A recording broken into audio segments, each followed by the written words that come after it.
জয় শ্রীকৃষ্ণ। রাধে রাধে। নমস্কার, সবাইকে স্বাগত জানাই আমাদের বৈদিক ধর্ম চ্যানেল তথা সনাতন ধর্মীয় তথ্যমূলক এই চ্যানেলে। সকলে কেমন আছেন? নিশ্চয়ই ঈশ্বরের অশেষ কৃপায় আপনারা সকলে ভালো আছেন, সুস্থ আছেন। আজকের ভিডিওটি রয়েছে পবিত্র ভাদ্র মাস সম্পর্কে। আপনারা এই ভাদ্র মাস চলাকালীন ভুলেও খাবেন না বিশেষ করে এই তিনটি সবজি। পবিত্র ভাদ্র মাস চলাকালীন আপনারা কি কি করবেন, কি কি করবেন না, ভাদ্র মাসের কি নিয়মাবলী রয়েছে, আপনারা সম্পূর্ণ কিছু জানতে পারবেন আজকের এই ছোট্ট ভিডিওটির মাধ্যমে। ভাদ্র মাসের আগমন মানেই আকাশে জমে থাকা মেঘ আর বাতাসে আসে শীতল এক ছোঁয়া। এই পবিত্র ভাদ্র মাসে উৎসব আর ভক্তির আনন্দে চারিদিক যেন ভরে ওঠে। প্রকৃতি ধীরে ধীরে শরতের বার্তা শোনাতে থাকে। পবিত্র ভাদ্র মাসে কিছু খাবার খাওয়া মানে জীবনের পক্ষে খুবই ভালো। আবার কিছু খাবার খাওয়া আছে সেগুলি একদমই খাওয়া উচিতই নয়। কিছু খাবার বিশেষ করে ভাদ্র মাসে ভুলেও খাবেন না এই তিনটি বিশেষ সবজি। এতে নানান রোগ ব্যাধি, চরম আর্থিক কষ্ট এবং সংসারে অশান্তি আর দুর্ভাগ্য আসবেই। ভাদ্র মাসের পূর্ণিমার পরে পূর্ব ভাদ্রপদ নক্ষত্রে, তাই এই মাসের নাম হয় ভাদ্র। শাস্ত্র মতে ভাদ্র মাসকে পুণ্যের মাস বলা হয়, কারণ এই মাসে পালন করা হয় উপবাস, পূজা, দান এবং জপ। ধ্যান অন্যান্য মাসের তুলনায় বহু গুণ বেশি ফলপ্রসূ হয়। সনাতন হিন্দু ধর্মে পবিত্র ভাদ্র মাসে অনেক গুরুত্বপূর্ণ উৎসব পালিত হয়। ভাদ্র মাসের শুক্লপক্ষের চতুর্থীতে গণেশ চতুর্থী পালিত হয়। কৌশিকী অমাবস্যা ভাদ্র মাসের একটি অত্যন্তই গুরুত্বপূর্ণ ও তান্ত্রিক তিথি। শাস্ত্র মতে এই দিনে দেবী দুর্গা কৌশিকী রূপে আবির্ভূত হয়েছিলেন এবং অসুর দমন করেছিলেন। ভাদ্র মাসের শুক্লপক্ষের পঞ্চমী হল ঋষি পঞ্চমী। এই দিনে 7 ঋষির পূজা করা হয়। ভাদ্র মাসের শুক্লপক্ষের অষ্টমীতে শ্রীমতী রাধারানীর আবির্ভাব দিবস পালন করা হয়। বিশেষত বৈষ্ণব ভক্তদের কাছে এই ব্রতের মাহাত্ম্য অসীম। ভাদ্র মাসের শুক্লপক্ষের চতুর্থীতে অনন্ত চতুর্থী ব্রত পালিত হয়। মা মনসার পূজা, অষ্টনাগ পূজা, নাগ পঞ্চমী, ষট পঞ্চমী ব্রত, রক্ষা পঞ্চমী ব্রত, দুর্বাষ্টমী ব্রত এবং তাল নবমী ইত্যাদি। আর ভাদ্র মাসেই পালিত হয় ভগবান শ্রীকৃষ্ণের জন্মাষ্টমী ব্রত। এই মাসেই পূর্ণিমা এবং সংক্রান্তিতে অনুষ্ঠিত হয় শ্রী শ্রী সত্যনারায়ণ পূজা। শাস্ত্র মতে এই মাসেই পালিত হবে অজা একাদশী, পার্শ্ব প্রবর্ধনী একাদশী এবং ইন্দিরা একাদশী। এই মাসেই পালিত হয় ইচ্ছা রান্না বা রান্না পূজা, অরন্ধন মা লক্ষ্মীর পূজা এবং সংক্রান্তিতে বিশ্বকর্মা পূজা। এই বছর ভাদ্র মাসে পড়েছে পূর্ণগ্রাস চন্দ্রগ্রহণ, যা ভারত তথা বাংলাদেশে দেখা যাবে। এই মাসেই শুরু হচ্ছে পিতৃপক্ষ এবং পূর্বপুরুষদের উদ্দেশ্যে তর্পণ। অন্যদিকে জ্যোতিষ শাস্ত্র মতেও শনি দোষ, বাস্তু দোষ, গ্রহ দোষের প্রতিকার এবং দান করার জন্য ভাদ্র মাস বিশেষভাবে উল্লেখযোগ্য। আজকের ভিডিওটি আপনাদের জন্য খুবই গুরুত্বপূর্ণ। ভক্তি ও মনোযোগ সহকারে সকলে অবশ্যই শ্রবণ করবেন। আজ আমরা জানতে পারবো এই ভিডিওটির মাধ্যমে ভগবান শ্রীকৃষ্ণের বলা ভাদ্র মাসে কি করবেন আর কি করবেন না, অর্থাৎ কি কার্য করবেন না, এবং ভাদ্র মাসে কোন খাবার খাওয়া উচিত এবং কোন খাবার খাওয়া উচিত নয়। বিশেষ করে কোন 3টি সবজি খাওয়া একেবারেই উচিত নয়। এই মাসে যে নিষিদ্ধ সবজিগুলি খেলে জীবনে ঘনিয়ে আসতে পারে চরম আর্থিক কষ্ট। পরিবারের সদস্যদের লেগেই থাকবে নানান রোগ ব্যাধি। ঘরে এবং বাইরে অকারণে সৃষ্টি হবে অশান্তি, কলহ। ব্যবসা বা চাকরির জায়গায় নানান রকম বাধা আসবে। রোজগার কমেও যেতে পারে। সংসারে নেমে আসবে চরম দুর্ভাগ্য। আপনি ভাদ্র মাসে কোনো ব্রত পালন করুন কিংবা না করুন, কিন্তু এই মাসে অবশ্যই শাস্ত্র অনুসারে নিষিদ্ধ খাবারগুলি এড়িয়েই চলুন। তাহলে আপনার বাড়ি থেকে বাস্তু দোষ দূর হবে আর সারা বছর মা লক্ষ্মী দেবীর কৃপা বর্ষিত হবে এবং লক্ষ্মী দেবীর কৃপা বজায় থাকবে। আপনি আর আপনার পরিবার সুরক্ষিত থাকবেন, সুস্থ থাকবেন। এছাড়া আমরা জেনে নেব ভাদ্র মাসের কিছু টোটকা শক্তিশালী উপায় সম্পর্কে। আপনার সংসারে আয় উন্নতি বৃদ্ধি করবে যেগুলো।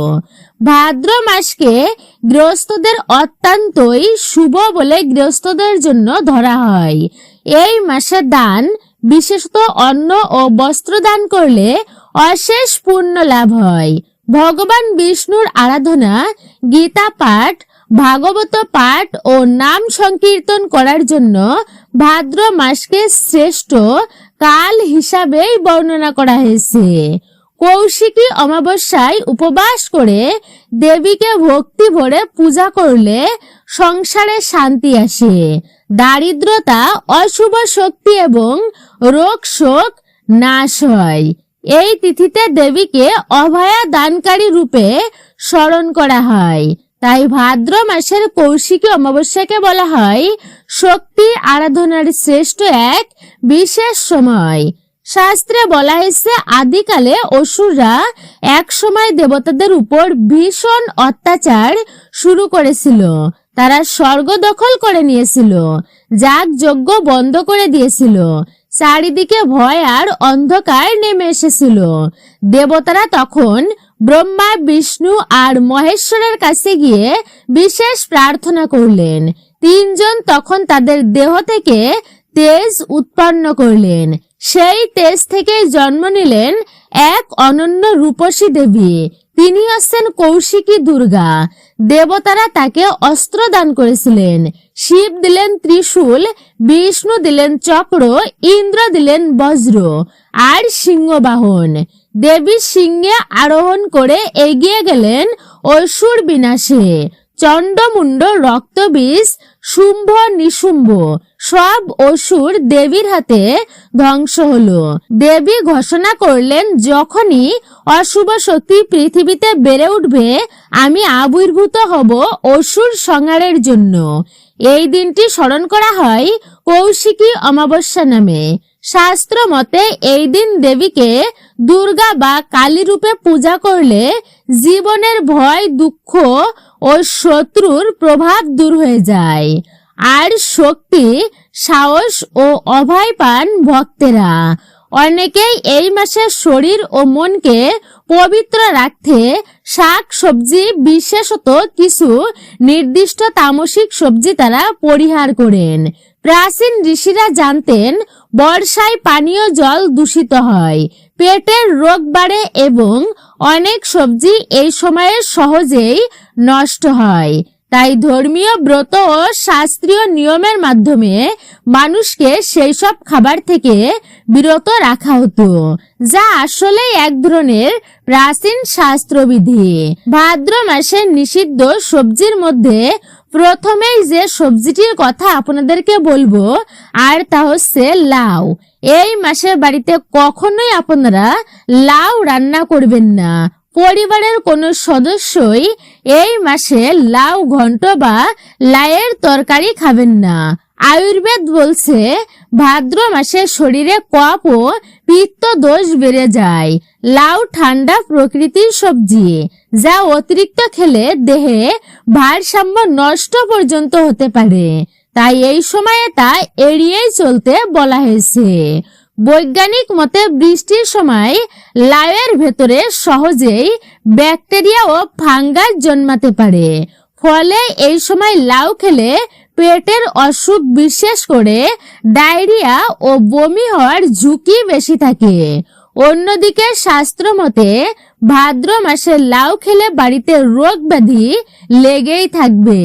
সুতরাং এই মাসে কোনোভাবেই লাউ দিয়ে তৈরি কোনো খাবার আপনারা মুখেও তুলবেন না। এছাড়া ভাদ্র মাসে যেহেতু আমাদের হজম ক্ষমতা কমে যায়, সেই কারণে এই সময় অতিরিক্ত ভাজাভুজি যতটা সম্ভব এড়িয়ে চলবেন এবং বেশি তেল মশলা দেওয়া খাবার এই মাসে না খাওয়াই উচিত। এই মাসে প্রতিদিন তুলসী গাছে জল অর্পণ করুন, তবে কোনোদিন সন্ধ্যাবেলায় তুলসী গাছে জল দেবেন না, এটিকে অশুভ কাজ বলেই ধরা হয়।